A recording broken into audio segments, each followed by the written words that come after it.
मेरी बनती थी, मैं सब्र के साथ चलता हूँ। सबसे पहले मैं बता दूँ आपको कि मुझे किसी से गिला नहीं है। कुछ मोरे होते हैं, यूज़ होते हैं, वो जहाँ से यूज़ हो रहे हैं, कौन कर रहा है, मेरे पास बहुत सी तफसील आ चुकी है, लेकिन अभी मैं उस पर बात नहीं करना चाहता हूँ, क्योंकि मेरे पास एविडेंस कैनोनिकल ऑर्डर में आ गई है कि किसी ने मुझ पे रेप का इल्ज़ाम लगाया 6 दफ़ा। बाद में रेप का इल्ज़ाम जो है उसको कन्वर्ट कर दिया, वो जो होता है असाल्ट में, यानी हाथ लगाया था पैंट को। पैंट और शलवार की मुझे सारी दुनिया को पता है, वो कोर्ट में ने कहा, सब ने कहा।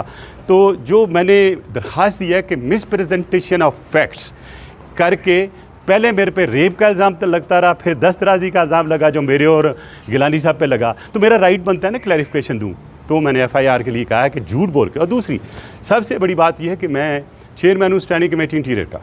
मैंने सुओ मोटो लिया और सुओ मोटो कानून के मुताबिक लिया और वो FIA के रिकॉर्ड का हिस्सा बना। वो इन्वेस्टिगेशन हुई, इन्वेस्टिगेशन हो गया, केस रजिस्टर होकर कोर्ट में चलान चला गया। तो मेरा पॉइंट प्रूव हो गया कि मेरी लीडर के ख़िलाफ़ एक ऐसा इल्ज़ाम लगाया जो नहीं लगना चाहिए था। मेरे पे लगाएं, कोई फ़र्क नहीं पड़ता। मुझे धमकियाँ भी आईं, उन लोगों का नाम भी पता है जो मेरे पास आए। एक बात सुन ले मेरी, और मैंने प्रेशर को नहीं लिया। मुझे ये भी कहा कि आपके ख़िलाफ़ बहुत कुछ हो सकता है। मैंने कहा ये तो मोहतरमा के ख़िलाफ़ है ना, वो मैं नहीं कर रहा। अगर मेरे किसी वर्कर के ख़िलाफ़ भी होता मैं ये केस वापस ना लेता। मैंने विदन उसी दिन ही मेरा लगा इल्ज़ाम कि आरिफ ज़रूनी को मैंने इलीगल POC दिया, वो भी क्लियर हुआ वहाँ से नादरा से कि उन्होंने कोई अपना इन्फ्लुएंस इस्तेमाल नहीं किया है। उसके बाद मैं दूसरे या तीसरे दिन ने वो डेट लिखी है मैंने, मुझे मेरा सेक्रेटरी इन्फॉर्म करता है कि ये इल्ज़ाम लगा आपके। पहले दिन का इल्ज़ाम भी देख लें, दूसरे दिन के भी हम पढ़ लें, तीसरे दिन की 6 TV चैनल पे डिफरेंट इल्ज़ाम आते हैं। और आखिर में जब दरख्वास्त जाती है पाक सेक्रेटरी स्टेशन पे, वहाँ पे रेप का इल्ज़ाम नहीं होता। मेरी बात सुन लें, मैं पूरा, रेप का इल्ज़ाम नहीं होता। तो जब उस पर रेप का इल्ज़ाम नहीं होता तो मेरे पे सिर्फ ये चालाकी से FIR मेरे और गिलानी साहब के ख़िलाफ़ कोशिश की गई कि हो जाए ताकि हमारी बदनामी हो।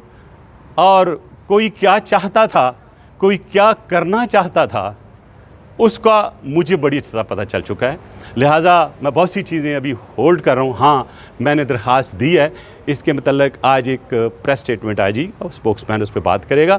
और अगर उन्होंने दरख्वास्त मेरी नहीं एंटरटेन की, अभी उन्होंने FIR दर्ज नहीं की, ना ही मैं को अपना इन्फ्लुएंस इस्तेमाल करना चाहता हूँ। कल को ये ना कोई कहे कि ही इज़ पार्लियामेंटेरियन सुपरविजन में रखते हैं और किसी का नो। मैं चाहता हूँ कानून के मुताबिक बात चले, लेकिन मैं अपनी जितनी भी कानूनी जितनी मेरी राइट्स हैं उनको मैं ज़रूर एक्सरसाइज करूँगा। और अपने आप को पहले अल्लाह ने निकाला है मुझे, जो जस्टिस पीस ने मुझे एग्जॉनरेट किया उसमें।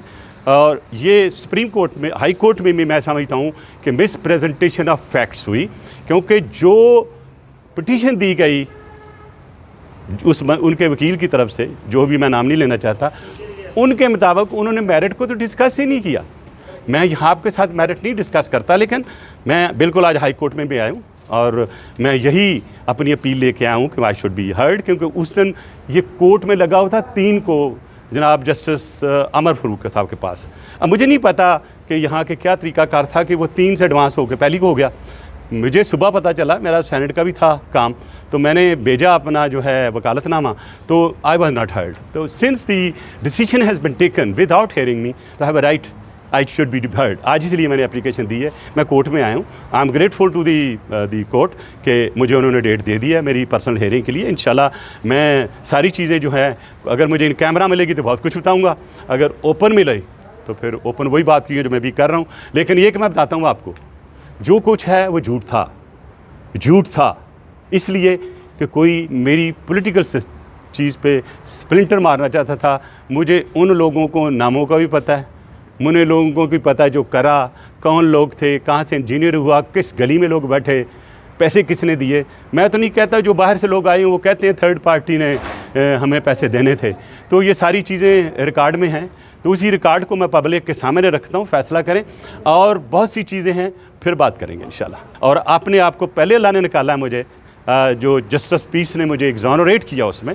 और ये सुप्रीम कोर्ट में, हाई कोर्ट में भी मैं समझता हूँ कि मिस प्रेजेंटेशन ऑफ फैक्ट्स हुई, क्योंकि जो पिटीशन दी गई उनके वकील की तरफ से, जो भी मैं नाम नहीं लेना चाहता, उनके मुताबिक उन्होंने मेरिट को तो डिस्कस ही नहीं किया। मैं यहाँ आपके साथ मेरिट नहीं डिस्कस करता, लेकिन मैं बिल्कुल आज हाई कोर्ट में भी आया हूँ और मैं यही अपनी अपील लेके आया हूँ कि आई शुड बी हर्ड, क्योंकि उस दिन ये कोर्ट में लगा हुआ था 3 को जनाब जस्टिस अमर फरूक साहब के पास। अब मुझे नहीं पता कि यहाँ के क्या तरीकाकार था कि वो 3 से एडवांस हो के पहली को हो गया।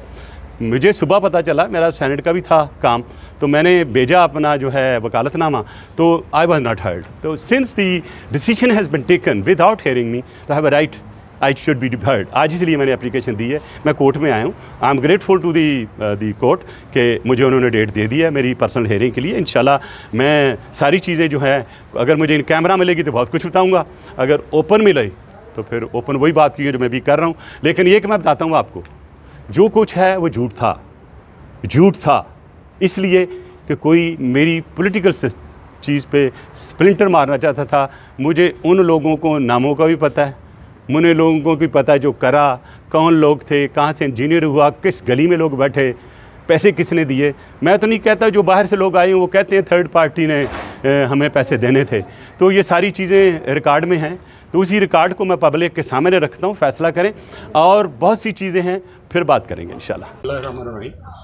कल ये मैटर कमेटी में भरपूर अंदाज से डिस्कस किया गया और हर सेनेटर ने ख़ास तौर पे इसकी मूवर थी कुलसूम परवीन, जो हमारी बड़ी सीनियर सेनेटर है, और उसको हमने थ्रस्ट पेयर इसको अच्छी तरह से एग्जामिन किया और सो मोटो लेने का फैसला किया। Notice have been issued to the CCPO, IG को ही मैंने बता दिया।